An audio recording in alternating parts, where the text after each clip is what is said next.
ವೇಳೆ ಸಂವಿಧಾನ ಇಲ್ಲದೆ ಹೋಗಿದ್ರೆ ನಾನು ವಿದ್ಯಾವಂತನೂ ಆಗ್ತಿರ್ಲಿಲ್ಲ,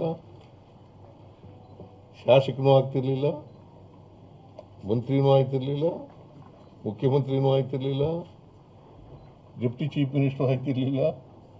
ಸಂವಿಧಾನದಿಂದಲೇ ಆಗಿರೋದು. ಬಾಬಾ ಸಾಹೇಬ್ ಅಂಬೇಡ್ಕರ್ ಅವರು ಕೊಟ್ಟಿರ್ತಕ್ಕಂಥ ಸಂವಿಧಾನ. ಇಲ್ಲೇ ಹೋದರೆ ಕುರಿ ಮೇಯಿಸ್ಬೇಕೋ ಅಥವಾ ಹೊಲ ಉಳ್ಬೇಕೋ ಇದನ್ನು ಮಾಡ್ಕೊಂಡಿರ್ತಿದ್ದೆ ನಾನು.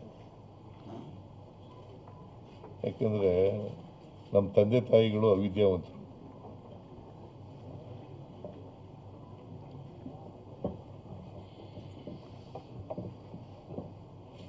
ಅದರಿಂದ ಕೊನೆ ಉಸಿರಿರೋವರೆಗೂ ಕೂಡ